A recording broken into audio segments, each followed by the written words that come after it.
afin que la sève puisse vraiment nourrir en abondance. Il veut mettre le paquet sur une ou deux branches, afin d'avoir les raisins les plus concentrés, les meilleurs. Donc il va se concentrer sur une ou deux branches et il va couper le reste des branches vers décembre. Ça, c'est la première étape. Ensuite, dans la deuxième étape, nous avons ce que nous appelons le butage. Donc le butage, là ça a changé. Le butage, c'est quand on va ouvrir la terre, donc entre les vignes, on va ouvrir la terre. Qu'est-ce que ça va faire? Ça va créer une protection autour des cèpes pour les protéger du gel, du grand froid qui va arriver au mois de janvier. Bien sûr, c'est très bon aussi pour le nutriment, pour les plantes. Ensuite, nous avons ce que nous appelons l'attachage. L'attachage, c'est comme on le voit ici. On va attacher ce qu'on appelle la baguette, la branche de la vigne, sur un fil. Et pourquoi? Tout simplement parce qu'une vigne, ça risque de pousser dans tous les sens. Quand ça commence à pousser, des fois, ça ne s'arrête plus.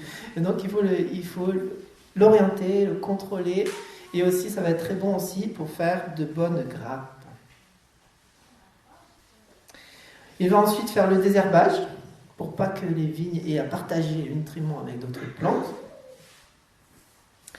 Il va planter de nouvelles plantes au mois d'avril.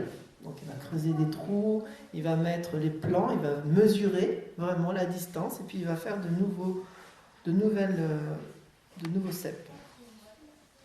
Et puis il y a aussi ce qu'on appelle l'ébourgonnage. Voilà, un mot compliqué, mais simple. Tout simplement, on ne va pas garder tous les bourgeons sur une branche. On va garder certains aussi pour être le plus efficace sur certains bourgeons. Et puis il y a ce qu'on appelle l'essimage. L'essimage, c'est en fait de couper la vigne, parce qu'elle va pousser, et pour le bien de la vigne, il s'agit de la couper en hauteur. Ben oui, parce qu'on veut que la sève aille au fruit, on ne veut pas que la sève aille sur des branches, sur des choses qui ne servent à rien. Donc on va la couper là, puis après nous ferons ce que nous appelons le rognage. On coupera encore la vigne sur les côtés. Voilà, là encore pour se concentrer sur l'essentiel. Et on va aussi désépaissir la végétation. Donc ça c'est très bon, parce que sinon les feuilles, si elles couvrent le soleil, en fait c'est pas bon pour les grappes. On veut que les grappes aient le plus de soleil possible pour arriver à maturation. Ensuite nous avons le traitement.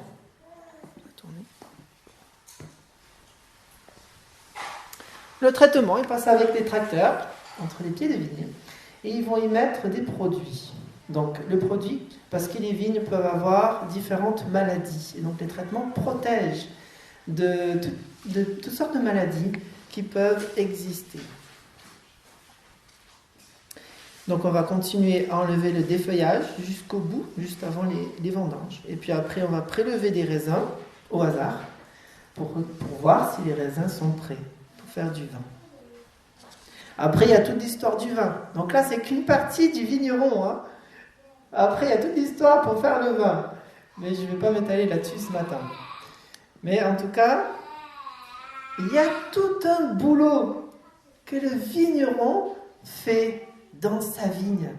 Il en prend soin, il l'aime, il la protège, il travaille dur pour qu'elle porte du fruit. Moi, ça me touche parce que je me dis, Dieu est le vigneron. Mais ça veut dire qu'il fait un travail incroyable dans nos vies. Il prend soin de nous. Comme il ouvre la terre pour nous protéger du gel. Il met le traitement pour nous protéger. Donc il a sa main protectrice sur nous. Et il va s'assurer qu'on ait le meilleur fruit possible. Il veut vraiment qu'on ait le meilleur fruit possible. Je suis reconnaissant envers le Seigneur. Je sais que il s'investit autant dans nos vies pour créer de belles choses en nous. Par contre, il peut se passer que la vigne pleure. C'est ce qu'on appelle la vigne pleure. Quand on va couper une branche pendant l'hiver, eh ben, la sève va couler, il va tomber. Donc on dit que la vigne pleure à ce moment-là. Et c'est vrai que le Seigneur, des fois, il touche des choses dans nos vies qui font mal. Il met le poing, le doigt là où ça fait mal, pour nous changer, pour nous amener à la repentance et pour qu'on porte du fruit.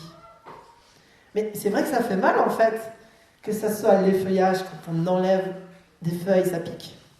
Quand on vient couper les branches du haut sur le côté, ça fait quelque chose quand même, ça peut faire mal.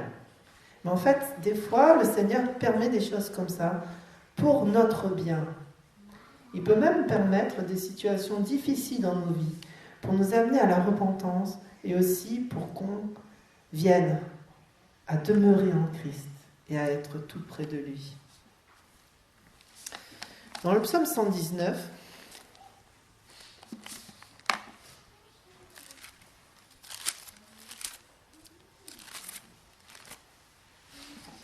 psaume 119 et le verset 67, il est écrit « Avant d'avoir été humilié, je m'égarais. Maintenant, j'observe ta parole. » Et le verset 71, « Il m'est bon d'être humilié, afin que j'apprenne tes statuts. » Je pense que si nous sommes honnêtes, en tant que chrétiens, on peut regarder à des situations qui ont été difficiles dans notre vie et se dire « Là, le Seigneur m'a fait grandir. » À ce moment-là, le Seigneur a coupé un truc qu'il ne fallait pas dans ma vie. Parce que le Seigneur, il veut changer les choses.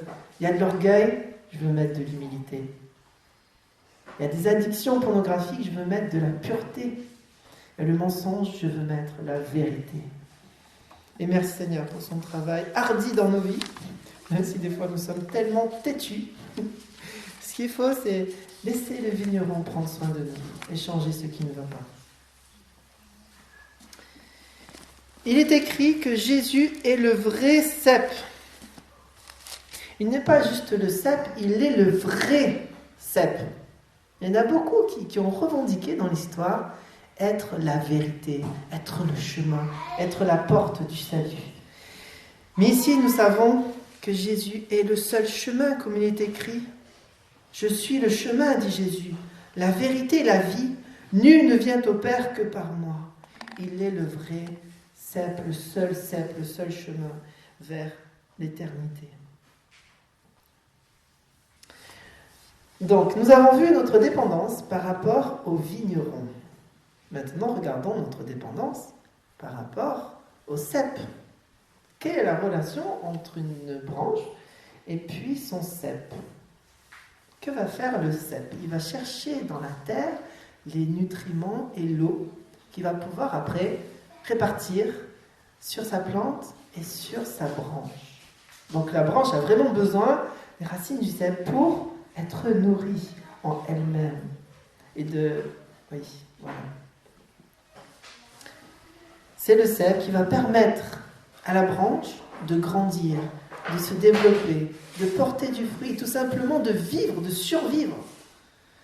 Donc de la même manière, le chrétien qui est cette branche a un besoin indispensable du Seigneur pour toute vie spirituelle, pour sa nourriture spirituelle. Il a entièrement besoin de son Seigneur. Nous dépendons entièrement de lui. Lui-même a dit, sans moi, vous ne pouvez rien faire. Ça va loin quand même, rien faire. Sans Jésus, on ne peut rien faire. Celui qui tient le monde dans ses mains, n'est-ce pas? Sans lui, nous ne pouvons porter aucun fruit. Et nous ne pouvons pas glorifier Dieu. Nous sommes entièrement dépendants de lui. Après, il faut réfléchir un peu, qu'est-ce que ça veut dire de demeurer en Jésus? Alors certains peuvent penser qu'il s'agit du salut, d'être sauvé. Moi, je ne le pense pas.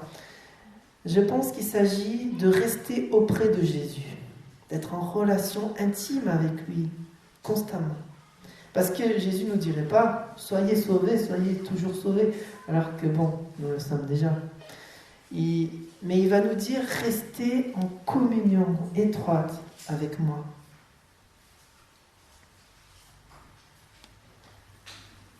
Donc nous avons le rôle primordial du vigneron qui prend soin de la vigne. Nous avons le rôle primordial de la cèpe qui nous nourrit et qui nous donne de la force. Mais malgré tout, Jésus parle à l'impératif « demeurez en moi ». Donc ce n'est pas quelque chose « oh Dieu, de toute façon, t'es le vigneron, tu fais tout. Jésus, t'es le cep, j'ai besoin de toi, donc tu fais tout, moi j'ai rien à faire. » C'est pas ça. En fait, il nous demande d'avoir un rôle actif pour demeurer en Jésus. Quand nous le faisons, lui demeure encore plus près de nous par son Saint-Esprit. Alors ce matin, je vais parler aussi des disciplines spirituelles, de passer du temps avec Jésus. Et comment est-ce que concrètement, on peut dans sa journée passer du temps avec Jésus pour être proche de lui? Au verset 3, c'est écrit «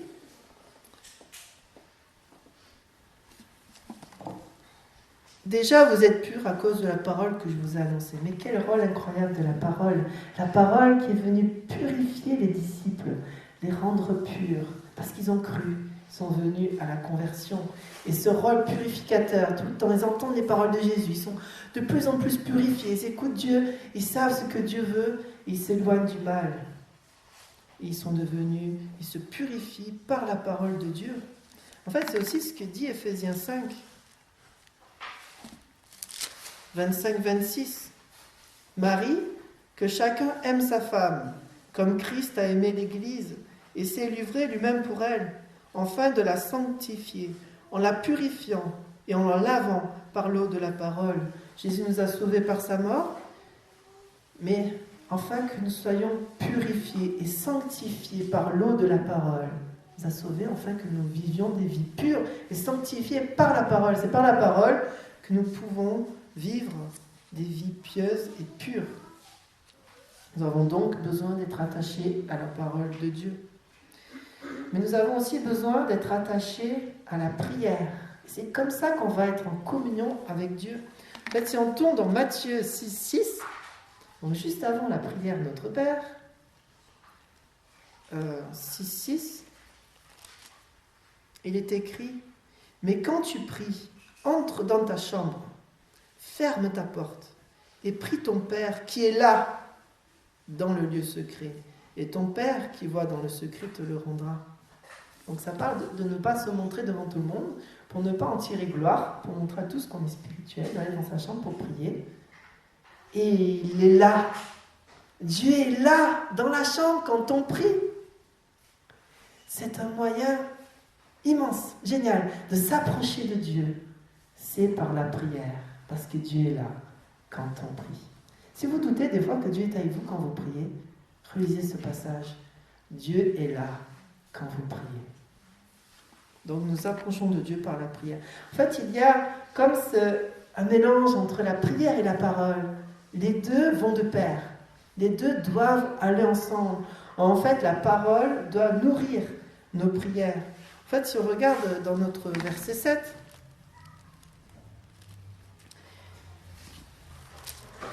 il est écrit « Si vous demeurez en moi et que mes paroles demeurent en vous, demandez ce que vous voudrez, cela vous sera accordé. » Les conditions pour la prière, c'est d'être proche de Jésus, oui, mais d'avoir ses paroles aussi en nous, afin d'avoir des prières efficaces. Donc, connaître la parole, être attaché à la parole, est une condition pour avoir des prières efficaces. Alors, soyons dans la parole, méditons la parole, lisons la parole, étudions la parole, mémorisons la parole, et celle-ci va nourrir nos prières. En fait, avant de s'adresser à Dieu, c'est bien de connaître qui il est et ce qu'il attend de nous. Et ça, nous le voyons dans la parole. Enfin, de pouvoir lui adresser la parole comme il se doit.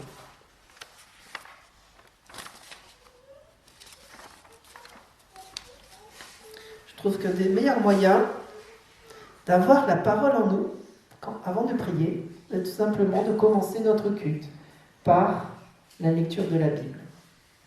On commence par la lecture de la Bible et puis ensuite on prie. Et là, on va avoir la tête remplie de la parole de Dieu quand on s'approche de Dieu.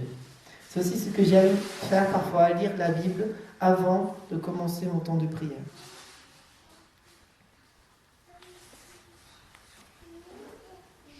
C'est vrai qu'il y a des personnes qui peuvent dire « Je suis vraiment spirituel, je n'ai pas besoin de lire la Bible. » C'est quand même malheureux de penser ça. Mais c'est vrai qu'il y en a beaucoup qui disent j'ai le Saint-Esprit, donc j'ai pas besoin de lire la Bible. Mais le Saint-Esprit agit à travers la Bible.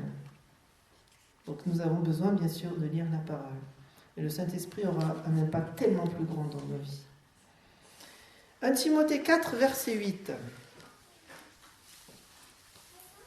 Il est écrit « Exerce-toi à la piété, car l'exercice corporel est utile à peu de choses, tandis que la piété est utile à tout, à la promesse de la vie présente et de celle qui est à venir. » Paul s'adresse ici à Timothée et lui dit « Exerce-toi à la piété. » Exerce-toi à la piété. On voit que c'est une pratique, c'est pas quelque chose qui ne demande aucun effort. En fait, ça demande de la discipline. En fait, ça parle même ici, en fait, d'un travail corporel. Car l'exercice corporel est utile à peu de choses, tandis que la piété est utile à tout. En fait, c'est vrai que quand on est sportif, on veut faire le mieux. Je veux dire, quand on est un professionnel du sport, par exemple, on va s'entraîner très dur dans notre corps pour courir le mieux possible, pour... je pense que Charlie connaît ça, pour faire des acrobaties. Et si on s'arrête, après, on est moins bon. Ça, c'est sûr, il faut de l'entraînement. Donc, mais c'est pareil dans notre foi. Nous devons exercer les disciplines spirituelles pour être constamment proches de notre Dieu. Par exemple, si je ne me dis pas, à telle heure et à telle heure, je vais lire la Bible et prier, il y a de fortes risques, il y a beaucoup de risques, en fait, que je ne le fais pas. En fait, il s'agit de prendre de bonnes habitudes. Quand je suis devenu chrétien, un évangéliste m'a dit « Si tu ne plies pas le genou devant le Père, tu n'y arriveras jamais. » Et cette parole a eu un effet percutant dans ma vie, et pour développer en moi une habitude de prière journalière. Par exemple, on peut se dire, je prends ma douche, et puis après j'ai mon temps de prière pendant 30 minutes. J'ai lu la Bible, je prie, puis après je prends mon petit déjeuner. C'est une histoire aussi d'habitude, de développer des habitudes qui permettent qu'on reste dans la pratique de la lecture et de la prière. Et si on n'a pas l'habitude de le faire, on peut se dire, ben voilà, à partir de maintenant, j'ai choisi de me lever 20-30 minutes plus tôt pour faire mon culte perso. En fait, même les enfants peuvent apprendre la discipline de la prière. Je me souviens quand j'étais enfant, je priais avec mes parents avant d'aller me coucher. Donc, il y a quelqu'un qui a dit, dès qu'un enfant sait parler, enseigne-le à prier. Et c'est possible, hein, dès qu'on est petit. D'ailleurs, il y a Kelly qui nous fait des magnifiques prières. Et que ça, toute petite. Ok. Alors, les habitudes sont bonnes, mais des fois, on peut tomber dans une lassitude à la longue. Alors, on peut varier les plaisirs, on va dire. Par exemple, on peut lire un livre le matin et un autre livre de la Bible le soir. On peut faire des lectures rapides, étudier, méditer, prier sur le texte, mémoriser. On peut varier nos façons de prier. Par exemple, on peut rendre grâce au Seigneur, on peut passer du temps à l'écouter, on peut l'adorer, on peut demander pardon, on peut demander sa protection, on peut prier pour soi, pour la famille, pour les activités de l'Église, les amis chrétiens, les amis non-croyants, pour la société, pour notre président, pour l'Église persécutée, pour les prisons, les hôpitaux, le GBU. Voilà. Et la liste n'est pas terminée. C'est-à-dire, on peut prier pour beaucoup de choses. Ce n'est pas les sujets de prière qui nous manquent. Donc si un matin vous êtes bloqué et vous dites « je ne sais pas quoi prier », prenez une feuille et un stylo, écrivez les requêtes de prière. Ça vous permettra d'être préparé à votre temps de prière, de pouvoir avoir un bon moment de prière et assez long avec le Seigneur. Et ne pas bugger, je ne sais pas quoi dire, et de prier les 3 mêmes prières tous les jours. On peut aussi prier sur les attributs de Dieu. Il y en a 160 dans la Bible. Pourquoi pas? On peut se dire tous les jours, je vais prendre quelques minutes pour prier sur sa bonté. Et le lendemain sur sa fidélité. Et l'autre jour sur sa sainteté. Après sur son amour, etc. On peut vraiment varier les plaisirs de la prière. On peut changer de lieu aussi pour la prière. Par exemple, si on est dans une maison, à Toulouse par exemple, j'allais dans la véranda pour prier. Après, je me mettais dans la chambre. Et après, je me mettais dans l'autre chambre. Après, il y a mon père qui me dit « Mais tu t'étales un peu, toi, quand même. » Oui, j'avoue, je m'étale un peu, mais... mais en tout cas, ça change les habitudes. Et ça renouvelle aussi le temps de prière. On peut prier à genoux. On peut prier assis, debout, allongé. Moi, j'aime bien commencer à genoux pour rendre grâce, adorer. Puis après, je me lève pour remettre au Seigneur mes prières d'intercession. Assis, j'ai un peu de mal, je m'endors. Allongé, n'en parlons pas. C'est un peu dangereux. De temps en temps, on peut aussi choisir de prendre un long moment avec le Seigneur. Faire comme une retraite. Donc, par exemple, un week-end, où on peut faire quelques heures avec le Seigneur. Je me souviens quand je suis partie en camp aux États-Unis, on a fait pendant un temps 3 heures seul dans la forêt avec Dieu. Et c'était extraordinaire. C'était vraiment un moment tellement précieux. Et on peut des fois prendre vraiment des longs moments, couper tout, vraiment dire « Tu es l'essentiel de ma vie, je te cherche de tout mon cœur. » En fait, peu importe vraiment là où on se trouve, et à l'heure à laquelle on prie, il faut vraiment passer du temps dans la prière. Comme c'est écrit en Éphésiens 6, 18, « Faites en tout temps par l'Esprit toutes sortes de prières et de supplications. Veillez à cela avec une entière persévérance et priez pour tous les saints. » On peut aussi passer du temps dans le jeûne et avoir une pratique régulière du jeûne. Par exemple, on peut se dire, 1 fois par mois, je fais un jour de jeûne pour chercher Dieu. Bien sûr, tout ce temps passé avec Dieu ne remplace pas notre obéissance et notre consécration personnelle avec Dieu. Sinon, ça ne sert à rien. Vraiment. Si je me dis, je passe du temps avec Dieu, mais je ne cherche pas à lui obéir, ben Dieu va rester loin. Mais si on lui dit, vraiment, je te cherche, parce que je veux t'entendre et je veux t'obéir, là, ça a l'effet d'une bombe. Là, il y a vraiment tout ce qui est réuni pour demeurer en Jésus, trouver son cœur, être près de lui, avoir sa sève qui coule en nous, avoir la puissance du Saint-Esprit dans nos vies. Le verset 5 de Jean chapitre 15.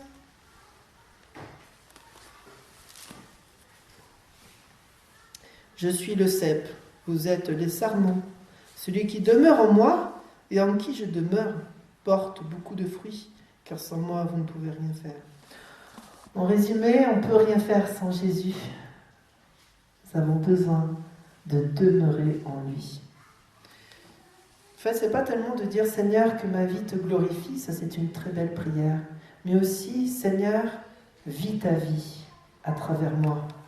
C'est aussi ce qui est écrit en Galates 2, verset 20. « J'ai été crucifié avec Christ. Si je vis, ce n'est plus moi qui vis, c'est Christ qui vit en moi. » Nous sommes proches de Dieu. La sève du cep va couler en nous et il va vivre sa vie à travers nous, faisant des choses incroyables dans nos vies, nous faisons de porter beaucoup de fruits, car c'est seulement à côté de lui qu'on peut porter beaucoup de fruits.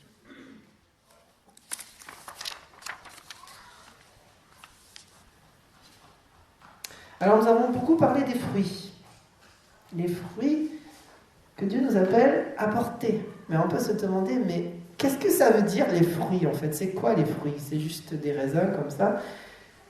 Il faut aller au marché et récupérer tous les fruits dans les mains ? C'est pas ça, non. En fait, les fruits, ce sont vraiment tout le travail que Dieu fait dans nos vies. Toutes les belles choses qui ressortent de nous par son travail en nous. Nous avons dans la Bible des listes avec des fruits, notamment Galates 5, versets 22 à 24.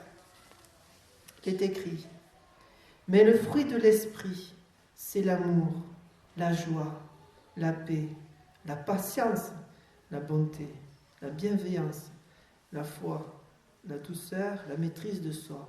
La loi n'est pas contre ces choses. Ceux qui sont à Jésus-Christ ont crucifié la chair avec ses passions et ses désirs. Si nous vivons par l'Esprit, marchons aussi selon l'Esprit. Donc ces fruits dans nos vies qui ressortent par l'œuvre du Saint-Esprit. Si nous marchons selon l'Esprit, si le Saint-Esprit travaille nos cœurs et nous dirige, alors nous aurons tous ces fruits-là. Passons un petit moment pour réfléchir à chaque fruit. Nous aurons le fruit de l'amour si nous demeurons en Jésus. Ça veut dire que nous aurons de l'affection pour les personnes qui se témoignent même par un sacrifice personnel pour leur faire du bien. Nous aurons le fruit de la joie, donc du contentement, de la satisfaction, je dirais aussi même de la reconnaissance. Nous aurons le fruit de la paix, le calme, même dans la tempête, parce qu'on a confiance en Dieu. Nous aurions le fruit de la patience, donc capacité à endurer des choses difficiles, sans se mettre en colère, je dirais. La bonté, qui est vraiment une gentillesse qui est mise en action. La bienveillance, qui est un tendre intérêt pour les autres. Et qui nous aide à traiter les autres avec douceur. La foi, confiance en Dieu, dans toutes les circonstances, même malgré les épreuves. Et puis, la maîtrise de soi, la capacité de se contrôler, de se maîtriser, et de maîtriser les passions de notre corps qui ne sont pas à la gloire du Seigneur. Si nous regardons dans Ephésiens 5, verset 9, nous voyons aussi d'autres fruits.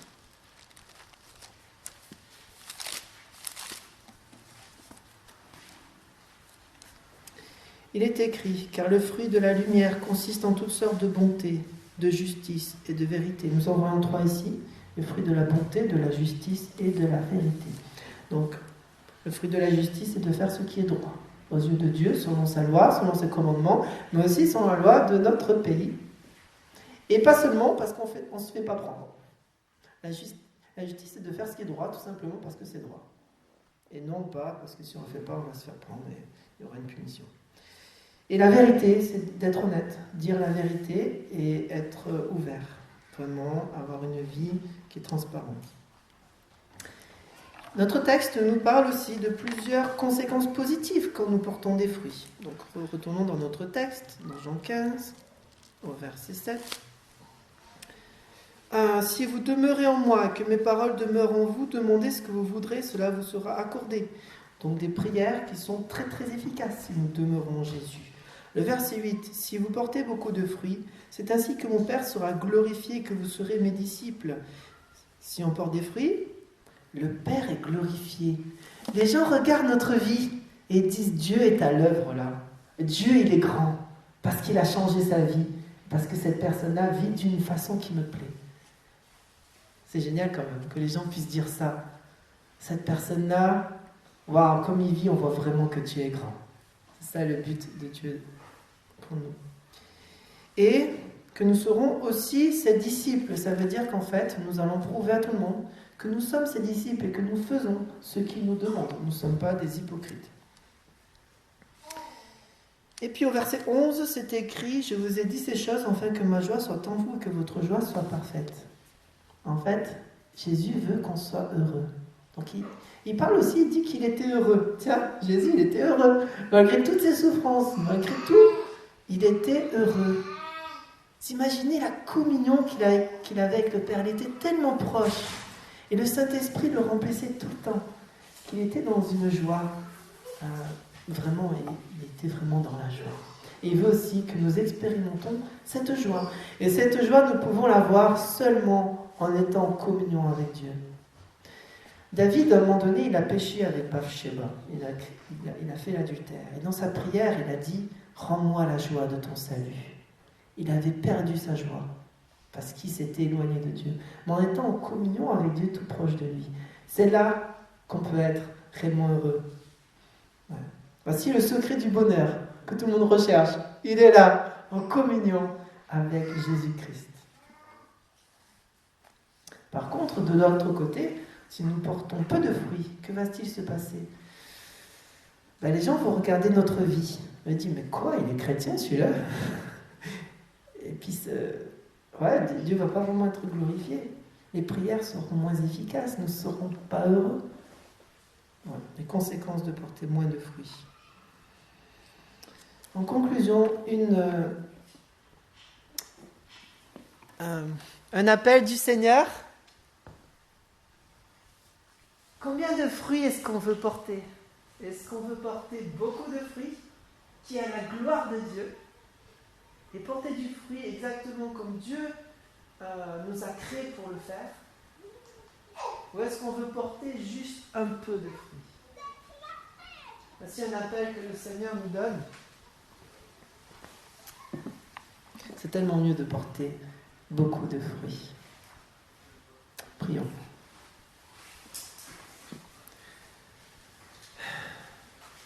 Seigneur Jésus, sans toi, nous ne pouvons rien faire.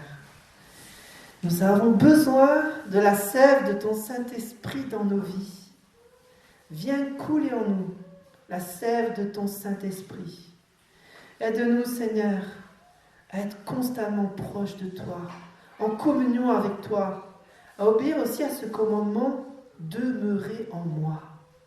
Que nous soyons dans ta parole, que nous soyons dans la prière tous les jours, et que nous le fassions volontairement tous les jours, nous rapprocher de toi, afin de rester en communion avec toi, de t'obéir afin d'être proche de toi.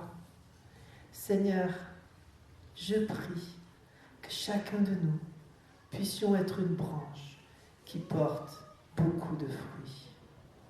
Fais-le en nous, au bon nom de Jésus-Christ. Amen.